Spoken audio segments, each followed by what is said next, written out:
नमस्कार, मैं हूं विकास सुखीजा और आप देख रहे हैं अब तक टाइम। दोस्तों, सीजन आ चुका है चुनाव का और लोकसभा चुनाव का आगाज भी हो चुका है और आदर्श चुनाव आचार संहिता भी लग चुकी है। और हम जो बात कर रहे हैं हरियाणा की सबसे बड़ी और हॉट सीट की बात कर रहे हैं, करनाल लोकसभा सीट की बात कर रहे हैं, क्योंकि यहां से लड़ने वाले हैं करनाल के पूर्व विधायक और पूर्व मुख्यमंत्री मनोहर लाल खट्टर भाजपा की टिकट से। समीकरण क्या रहने वाले हैं और क्या होगा, चुनौती कितनी बड़ी रहने वाली है। मेरे साथ जुड़ रहे हैं कांग्रेस के नेता निश्चय सोई जुड़ रहे हैं, क्योंकि ये भी चुनाव को बड़े अच्छे से बड़े नज़दीकी से उसका आकलन कर लेते हैं। और आपको मालूम है हमारे बारे में, हम तो आपको पल पल की खबरें देंगे और पहले बता देंगे कौन कितने वोटों से जीतेगा। निश्चय जी, आपका बहुत बहुत स्वागत है। धन्यवाद सुखीजा जी। आपने एक बात कही कि करनाल लोकसभा की, लेकिन करनाल लोकसभा की नहीं, करनाल विधानसभा की भी हमें बात करनी पड़ेगी। हाँ, बिल्कुल, ये बात बिल्कुल आपने बिल्कुल ठीक कही है। दोस्तों, दो चुनाव होंगे, करनाल लोकसभा के और करनाल विधानसभा के। विधानसभा का चुनाव लड़ेंगे मुख्यमंत्री नायब सिंह सैनी और लोकसभा का चुनाव लड़ेंगे पूर्व मुख्यमंत्री मनोहर लाल खट्टर। क्या लगता है आपको? देखो, मैं आपके दर्शकों को ये बता देना चाहता हूँ कि दोनों ही चुनाव बुरे तरीके से बीजेपी हारने जा रही है। उसके पीछे का जो कारण है वो भी मैं आपको बता देता हूँ। चुनाव के ऐन समय पर उन्होंने अपने मुख्यमंत्री को चेंज किया, बीजेपी ने। अच्छा। क्यों चेंज किया? उसका कारण है कि सीआईडी की रिपोर्ट और सर्वे की रिपोर्ट ये कह रही थी कि इन मुख्यमंत्री के रहते बीजेपी का सुपड़ा साफ हो जाएगा। तो आप एक दूसरा चेहरा यहाँ पर लेके आए। अब जो दूसरा चेहरा आया है वो कुरुक्षेत्र से आप लेकर आए हो। कुरुक्षेत्र के वो सांसद है और कुरुक्षेत्र से आप उनको यहाँ ले आए हो। करनाल की जनता नहीं, आप विधानसभा की बात कर रहे हैं पहले? मैं दोनों की बात कर रहा हूँ। अच्छा। मैं अभी विधानसभा की बात कर रहा हूँ, लोकसभा की भी कर जी रहा हूँ। जी वो विधानसभा में वो पहले मैं आपको, क्योंकि पूरी पिक्चर आपको समझाना चाह रहा हूँ कि ये सब इन्होंने चेंज हाँ किया सिर्फ इसीलिए। जी। दूसरी तरफ यहाँ से संजय भाटिया सांसद थे, अभी भी है प्रेजेंटली, अब तो खत्म हो गया उनका टर्न। उनको भी चेंज किया इन्होंने, उनका टिकट काट दिया। उनका टिकट काट दिया। जी क्यों काटा? क्योंकि उनके बारे में भी सर्वे था कि वो भी बुरी तरीके से हार रहे हैं। जी। इन्होंने अपनी नेगेटिविटी कम करने के लिए मुख्यमंत्री चेंज किया और सांसद का टिकट चेंज किया। पर दोनों ही चेहरे ऑलरेडी पिछले एक को 5 साल से देख रहे हैं और एक को 10 साल से देख रहे हैं। दोनों ही चेहरों की नेगेटिविटी पूरी तरीके से बरकरार है। इसमें मेरा मेरा सवाल है, आपको लगता नहीं जेजेपी को साइड लाइन करना था? जेजेपी तो सर, जेजेपी की बात तो इनके साथ ये है कि जब तक इन्होंने सत्ता चलानी है तो सत्ता में उनकी भागीदारी थी। आज निर्दलीय विधायक और दूसरे जेजेपी के विधायक इनके संपर्क में, तो इनको लगा कि उसकी जरूरत नहीं है तो उनको साइड करो। ये सब पूरा ड्रामा रचा गया लोगों को दिखाने के लिए कि हमने जेजेपी को साइड कर दिया। परंतु ये पूरा ड्रामा इसलिए रचा गया कि हमारी नेगेटिविटी दोनों उम्मीदवारों की कम हो, इसीलिए ड्रामा रचा गया। ये आपको ये लगता है? लेकिन मुझे लगता है कि जिस तरह से चोट मारी है ओबीसी वोट बैंक के ऊपर, जो तकरीबन ज्यादातर देखा जाए तो भाजपा के साथ कम जाता है, लेकिन इस समय जो चोट मारी है जिस तरह से, आपको लगता नहीं है? सर सुखीजा जी, ये जो जात और बिरादरी की जो बात चल रही है हर जगह कि ओबीसी और इस तरीके की, पहली बात तो ये बात होनी नहीं चाहिए। 21वीं सदी में हम लोग जी रहे हैं, जाति और बिरादरी की बात होनी नहीं चाहिए। लेकिन अगर जाति बिरादरी की भी आप बात कर रहे हो तो बीसी ए और बीसी बी दो कैटेगराइज है। अब क्योंकि मैं आगे इसमें नहीं जाना चाहता, क्योंकि बिरादरी की बात है और बिरादरी की बात, सब भाई हैं, सारा भाईचारा पूरे हरियाणा में 36 बिरादरियों का भाईचारा है। परंतु क्या ये ठीकरा ओबीसी के सिर पे ये तोड़ना चाहते हैं कि भाई ओबीसी को मुख्यमंत्री दिया और उन्होंने काम नहीं किया? क्या इस तरीके का प्लान तो नहीं है इनका? दूसरी तरफ भी जा सकते हैं हम लोग, क्योंकि ये इस तरीके का भी काम कर सकते हैं। जातिगत मुद्दों पर चुनाव जो बीजेपी पिछले 10 साल से लड़ते आ रही है, जनता ये समझ चुकी है कि अब ये जाति की राजनीति नहीं चलने वाली और इनको बुरी तरीके से ये जो चुनाव है लोकसभा का और ये जो चुनाव है विधानसभा, क्योंकि हमारे यहाँ तो लोकसभा और विधानसभा का चुनाव इकट्ठा है करनाल में, करनाल लोकसभा का भी और करनाल विधानसभा का भी। दोनों ही यह यहाँ हिस्ट्री बनेगी, ये मैं आपके चैनल पर कह रहा हूँ, बड़ी जिम्मेवारी से कह रहा हूँ। कि इस चुनाव में हिस्ट्री बनेगी। एक तरफ पूर्व मुख्यमंत्री आ रहेंगे और एक तरफ प्रेजेंट के मुख्यमंत्री आ रहेंगे। मैं भी बता देता हूँ, ये हिस्ट्री बनेगी। निश्चय जी कह रहे हैं हिस्ट्री बनेगी, लेकिन मैं आपको बता देता हूँ, हिस्ट्री बनेगी कि करनाल लोकसभा ने पहले दूसरे नंबर पर सर्वाधिक वोट हासिल किए थे, और दूसरी बार जब खुद पूर्व मुख्यमंत्री यहाँ आ गए, तो दूसरी बार वो पहले नंबर पर आएंगे, मुझे ऐसा लगता है। देखिए, अभी जब से खट्टर साहब की टिकट डिक्लेयर हुई, तो बीजेपी में उत्साह होने, देखो उत्साह की फोटो तो नजर आ रही है, हाँ, हाँ। लेकिन अंदरूनी उत्साह नहीं है। अब वहां से एक लाइन ये जारी हो रही है कि भाई अब आपके यहाँ एमपी चुनाव नहीं लड़ने आ रहा, आपके यहाँ केंद्रीय मंत्री चुनाव लड़ने आ रहा है। तो केंद्रीय मंत्री पहले भी रहा है यहाँ से।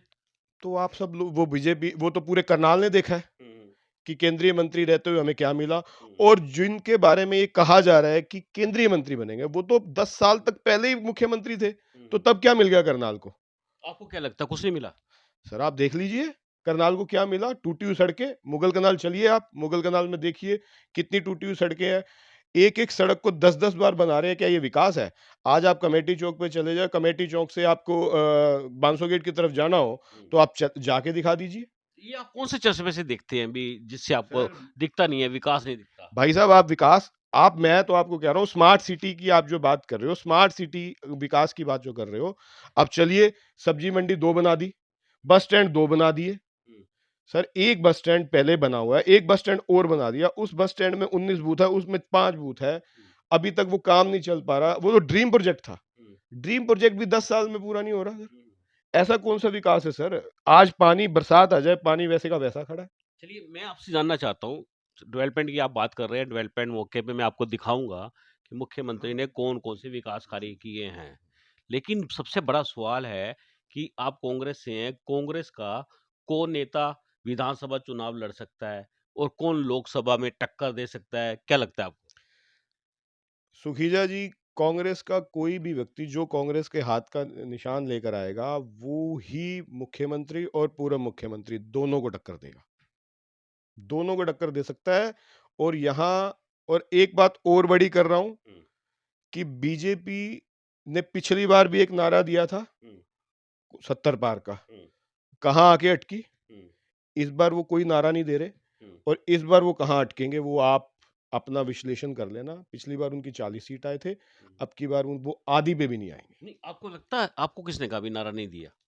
सर अभी नारा आया नहीं ना, आ जाएगा ना? अभी नहीं आया। आ अब जाएगा, मैं उनके कह रहा पास हूँ, नारा, अभी उनके पास नारा बचा नहीं, क्योंकि अब बीजेपी ऑलरेडी खुद बैक फुट पर है। उन्होंने अपना मुख्यमंत्री चेंज कर दिया, दूसरा मुख्यमंत्री बनाया, परंतु आज भी अगर कोई भी उद्घाटन हो रहा है, उस पे पहले पूर्व मुख्यमंत्री का नाम लिखा जा रहा है, फिर प्रेजेंट मुख्यमंत्री का नाम लिखा जा रहा है। ये तो मुख्यमंत्री पद की तौहीन हो रही है। नहीं, मेरा जो सवाल है, कैंडिडेट बताओ कौन-कौन से नाम हो सकते हैं विधानसभा के लिए और लोकसभा के लिए? हमारे पास जो इन्फॉर्मेशन आ रही है कि 2 नाम चल रहे हैं लोकसभा के लिए, लेकिन विधानसभा के लिए जो समस्या बनी हुई है कि 6 महीने के लिए कौन एमएलए बनना चाहेगा और उसके बाद फिर चुनाव लड़ेगा? देखिए, जो लोकसभा की बात है, जी। लोकसभा में जो भी नाम चल रहे हैं, वो आपके पास हमसे ज़्यादा इनपुट है। आपको पता है कि किस-किस का नाम चल रहा है। विधानसभा में भी हमारे पास बहुत ही उम्मीदवार हैं, और हर आदमी चुनाव लड़ने के लिए तैयार है। सबने अपनी-अपनी कमर कस ली है। पार्टी जो डिसीजन लेगी, जो भी उम्मीदवार को लाएगी, वो उम्मीदवार चुनाव जीतेगा। निश्चित जी, लगता कितने कितने वोट हैं, कितने हलके हैं? जैसे 9 हलके हैं पूरे कंप्लीट एक लोकसभा के अंदर, वोट 20 लाख के लगभग हैं। तो आपको क्या लगता है कि कितने वोट कौन ले जाएगा और मामला कहाँ पे अटकेगा? पिछली बार का चुनाव करनाल की जनता को याद है। विधानसभा का चुनाव हुआ था। हमारे जो पूर्व मुख्यमंत्री है, अभी जो लोकसभा के उम्मीदवार हैं, करनाल लोकसभा से बीजेपी की तरफ से, उन्होंने चुनाव लड़ा था। तो चुनाव में जो पोलिंग हुई थी, वो हुई थी 49.1% के आसपास शायद हुई थी, या ऊपर नीचे 50% पूरी नहीं थी। ठीक है जी। मतलब अगर ग्राफ गिरा था। 200% ग्राफ गिरा था, जो कि मुख्यमंत्री जी ये कह रहे थे कि अनअपोज हम जीतने वाली बात थी, लेकिन उनको टक्कर, बहुत कड़ी टक्कर मिली थी। ठीक है।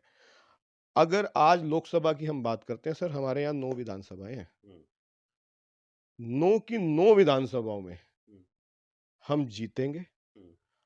और मैं आपको ये आपके चैनल पर ये कहकर जा रहा हूँ कि मुख्यमंत्री जी पूर्व मुख्यमंत्री हम्म, यहाँ से चुनाव हारेंगे हम्म, लोकसभा का, हम्म। और नए मुख्यमंत्री जी हैं वो चुनाव हारेंगे विधानसभा का। अच्छा, मतलब दोनों हार जाएंगे। दोनों हारेंगे ये कौन 200%। सी फिलोसफी है? 200%। सर आप देखो, आप सर्वे करो, पूरी जनता के अंदर आक्रोश है, व्यापारियों में आक्रोश है। मुझे लगता है व्यापार कांग्रेस में आक्रोश है शायद। कांग्रेस में कोई आक्रोश नहीं है, बीजेपी में आक्रोश है। कांग्रेस में बीजेपी बिल्कुल कांग्रेस हाँ। कांग्रेस जो है, हम्म। कांग्रेस में तो उत्साह है। नहीं, मुझे बताओ कांग्रेस के पल्ले क्या अभी तक क्या दिख क्या रहा आपको? सर हमारे जो देखो देखिए क्या है, आपको देखो, आपको थोड़ा सा आगे जाना, असम से हमारे विधायक हैं, हम्म, समालका से हमारे विधायक है, हम्म, इसराना से हमारे विधायक हैं, हम्म, नीलोखेड़ी, घरोंडा, ये हम्म, 5 सीटें जो है, ये 5 विधानसभाएं जो हैं, ऐसी हम्म। विधानसभाएं हैं जिन विधानसभाओं से बम्पर वोटिंग जो होगी ना, वो कांग्रेस के पक्ष में होगी। अच्छा, बात करें, एक बड़ा सवाल आया नीचे निकल के, गिनती कहाँ से शुरू होगी? मान लो कांग्रेस का कैंडिडेट आता है कोई, तो सर कांग्रेस की जो गिनती शुरू होगी वो लगभग 4 लाख वोटों से स्टार्ट होगा। कांग्रेस के हम्म, जो भी कैंडिडेट आएगा, हम्म। कांग्रेस का कैंडिडेट जब आएगा तो 4 लाख वोटों से वो अपना कैंपेन स्टार्ट करेगा, और अगर अगर चुनाव रहेगा सिर्फ और सिर्फ 3 लाख वोटों का चुनाव है सर। हम्म, 4 लाख वोट हमारे पास है, हमने 3 लाख वोट लेनी है। वो हमें बड़ी जनता पूरी तरीके से उत्साहित है कि इस बार हम यहाँ से इनसे मुक्ति पा लें, क्योंकि ये ऊपर से कुछ और दिख रहे हैं, अंदर से ये भेड़िए बने पड़े हैं। ये ना तो व्यापारी सुरक्षित है, ना कर्मचारी सुरक्षित है, कोई ना मध्यम वर्गीय की तो इन्होंने कमर ही तोड़ दी। हम्म, निम्न वर्ग का पता नहीं है, निम्न वर्ग को तो आप ये लगा लीजिए, ये निम्न वर्ग के साथ तो ये जाति कर रहे हैं। हम्म, ये तो उच्च वर्गीय जो है ना, हम्म। बीजेपी की पार्टी उच्च लोगों को फायदा पहुंचाने के लिए, आपने लिस्ट भी देख ली होगी। मैं लिस्ट की बात करता हूँ, हमारे पास दो नाम आए हुए हैं कांग्रेस के उम्मीदवारों के, एक चनक्के पंडित का नाम आ रहा है और दूसरा नाम चल रहा है वीरेंद्र सिंह राठौर का। अगर बात करें चनक्के पंडित की बात करें तो उनके पिताजी ने भी चुनाव लड़ा था, उनको कितने वोट आए थे? सर देखिए, चुनाव जो है ना, चुनाव समय समय पे बदलता है। अब उस समय क्या समय रहा, उस समय क्या तासीर थी वोटों की, उस समय एक अलग बात था, कितने लेकिन कितने आए, कितने थे वोट? 2,55,000 के आसपास वोट आए मतलब थे दो उनको। लाख पचपन जा रहे हैं तो जी। उनके पिताजी को, और बेटे को कितने आएंगे? सर देखिए, वो भविष्य गर्भ में छुपा हुआ है ना, जिसको टिकट होगी, टिकट के बाद डिक्लेयर होगा ना कि वोट नहीं, कितनी आप पड़ती दावा है। कर रहे हो, गिनती का दावा कर रहे हो ना तभी सर करके। 4 लाख वोट कांग्रेस की है, 4 लाख वोट कांग्रेस को पहले दिन से पड़ेगी, उसके बाद चुनाव का ग्राफ और बढ़ेगा। पोलिंग ग्राफ बढ़ने वाला है, आपको मालूम है वोटों का? सर पोलिंग ग्राफ जो है, हम्म, खट्टर साहब की विधानसभा में जो पोलिंग ग्राफ आपने देखा, तो कैंडिडेट के प्रति लोगों में बड़ी नाराजगी है, हम्म, क्योंकि वो देखे वाले हैं। हम्म, आज बीजेपी इस बात की लाइन चला रही है हम्म, कि भाई आप जो चुनाव लड़ाओगे वो केंद्रीय मंत्री को चुनाव लड़ाओगे। हम्म, भाई मुख्यमंत्री भी रहे वो 10 साल, हम्म, मुख्यमंत्री रह के उन्होंने क्या कर लिया, लोगों का भला क्या कर लिया? सर एक विधायक और सांसद, जो विधायक ना विधायक मिल रहा है ना सांसद मिल रहा है लोगों को, करनाल के लोगों को। हम्म। भाई आप ही न्यूज चला रहे थे कि सांसद साहब जो है वो दिखते ही नहीं, वो आते ही नहीं, विधायक जो है वो आते नहीं जाते नहीं। सर इन्होंने जो मुख्यमंत्री थे उन्होंने जो जनता के दरबार लगाए, जनता के दरबार में पूरे 5 साल में वो 3,000 लोगों से नहीं मिले। और जनता दरबार में भी लोग अगर उनके पास आ गए तो उन्होंने उनके मोबाइल फेंक के मारे हैं कि मेरी फोटो मत खींचो, आपको याद होगा। नहीं, बात चलो लोकसभा की बात है, भी चाणक्य पंडित की 2,55,000 से आप कह रहे हैं गिनती स्टार्ट होगी, वीरेंद्र की कितने से स्टार्ट होगी? सर मैं किसी की नहीं कह रहा है 2,55,000 से होगी, मैं ये कह रहा हूँ कि 4 लाख वोटों से कांग्रेस का जो भी उम्मीदवार आएगा उसकी गिनती स्टार्ट होगी। चलो आखिरी सवाल पूछ लेता हूँ, जाते जाते आखिरी सवाल, कांग्रेस विधानसभा में किसको उतार सकती है? सर बहुत सारे चेहरे हैं, बहुत सारे चेहरे हैं, सारे चेहरे हैं, आप जिसको मर्जी कांग्रेस टिकट देके भेजेगी उसका मदद करेंगे उसकी। आपका नाम पे चल रहा है बड़ा, निश्चित सोई कह रहे हैं अभी, निश्चित सोई मैदान में है। सर वो तो ऐसा है, कांग्रेस की बात है, देखो मैं भी कांग्रेस में हूँ बहुत समय से। हम्म। जो लोग राजनीति करने आते हैं कांग्रेस में, वो जो भी राजनीति करता है तो उसकी चाह रहती है कि वो भी चुनाव लड़े कभी ना कभी। अच्छा, वो गिनती कहाँ से स्टार्ट होगी? सर आप जब हम लड़ने आएंगे हम्म, तो आप गिनती खुद तय करोगे कि विधानसभा में बुरी तरीके से हम्म। मुख्यमंत्री जी हारेंगे चुनाव। नहीं, गिनती कहाँ से स्टार्ट होगी? मान लो भी पूर्व विधायक जो रह चुकी हैं, सुमिता सिंह आ जाएं या त्रिलोचन सिंह आ जाएं या आप आ जाओ या फिर और कोई बाहर पिछली से आ जाए सर पैराशूट से। देखिए, मैं आपको आपके चेहरे आपके कैमरे के सामने ये कह रहा हूँ, पिछली बार हमें 36-37 हज़ार वोट मिला था। 35,000। 35 से 36 हज़ार के आसपास हम्म, हमें वोट मिला था, ठीक है। कांग्रेस ये हाँ। कांग्रेस। अब की बार उससे ज़्यादा बढ़ के मिलेगा। अच्छा। उससे ज़्यादा बढ़ के हमारी शुरुआत गिनती शुरू होगी। हम्म। उसके बाद हम कहाँ जाएँगे, कहाँ-कहाँ तक जाएँगे। 50,000 से हम गिनती शुरू करेंगे सर। निश्चय जी, मुख्यमंत्री चुनाव लड़ेंगे, नायब सिंह सैनी की घोषणा हो चुकी है। सर मुझे पता है, मैं भी ज़िम्मेवारी से आपके सामने बयान दे रहा हूँ, वो नायब सिंह सैनी जी चुनाव लड़ेंगे। अगर वो सर देखिए, विधायक आपको चाहिए या बाहर से आया हुआ विधायक चाहिए आपको? हम्म। पहले भी करनाल की जनता ने जो है विधायक और पूर्व मुख्यमंत्री देखे। हम्म। सर विधायक के पास कोई भी आदमी रात को आधी रात जाकर अपना काम कराने के लिए क्यों विधायक बनाता है? पार्षद बनाते हो या विधायक बनाते हो, क्यों बनाते हैं? वो इसीलिए तो बनाते हैं, मेरे दुख में सुख में वो खड़ा रहे। हम्म। जब वो दुख और सुख में और किसी काम में आप अपने विधायक से बात नहीं कर सकते, हम्म। तो ऐसे विधायक का क्या फायदा? लोगों ने देख लिया है। हम्म। लोगों ने पिछला 9.5-10 साल का इनका कार्यकलाप जो था वो देख लिया है। हम्म। कैसे-कैसे लोगों को इन्होंने डिप्यूट किया है यहाँ पे, हम्म। उन्होंने क्या-क्या नहीं किया, ये मैं ज़्यादा नहीं बोलना चाहता, उन लोगों को सब पता है।